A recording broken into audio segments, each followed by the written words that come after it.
The statements we're about to show you are from the Holy Quran, and is said to be the official, unchanged, pure word of God, revealed over 1400 years ago.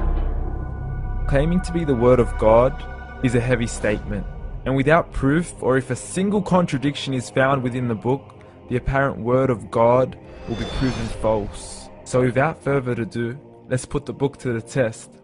In the 23rd chapter, titled The Believers, from the 12th to the 14th verses, God is said to give a detailed description of how the human being is formed.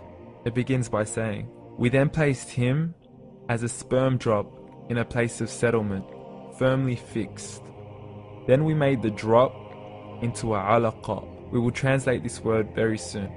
"And then we changed the alaqa into a lump. Then we made out of that lump into bones. And then we clothed the bones with flesh. Then we caused him to grow and come into being and attain the definitive human form." In the 21st century, we can now safely say that this verse is clearly describing the process of human development in correct chronological order.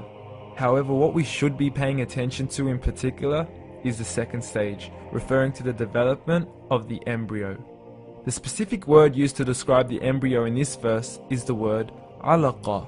The word alaqa, when translated into English, can mean three separate things. Firstly, a blood clot, or to be suspended, that is to be hanging or clinging to something, or thirdly and finally, a leech. Now, all three definitions don't come anywhere near what we perceive to be the human embryo. So, why are these words used, and what significance do they share with the human embryo? Can the embryo be described as a blood clot? Well, what do you think? In the third week of embryonic development, a tubular heart joins with the blood vessels to form a primordial cardiovascular system, and by the end of the third week, the blood is circulating and the heart begins to beat on day 21. The first thing that comes to mind in regards to being suspended or hanging is the umbilical cord.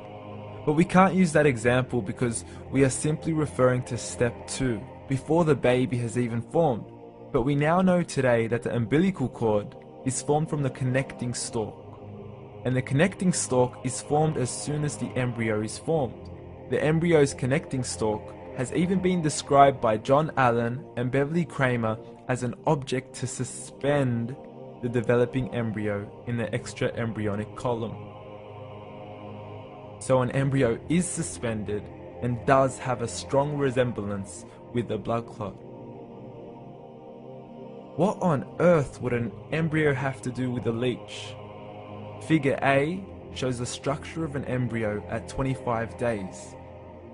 Figure B shows a leech. Now please note once again that the embryo in this stage is no greater than the size of a kernel of wheat. This is an X-ray of the embryo at 22 days. This is the internal structure of a leech. It's mind-blowing stuff, but you still haven't seen anything yet. This is the head of the embryo at 22 days. The detail you are seeing right now is absolutely impossible to be seen with the human eye and can only be seen with a microscope. This is the back end of a leech. There's no other words used to describe this other than mind-blowing. The pictures we have shown you are impossible to be seen with the human eye or even to be predicted by the human mind. Once again, the verses we have shown you were revealed over 1400 years ago to a man who couldn't read nor write. Are these the words of God? Descriptions of the human embryo in the Quran cannot be based on scientific knowledge in the 7th century. The only reasonable conclusion is that these descriptions were revealed to Muhammad from God, from God, from God, from God.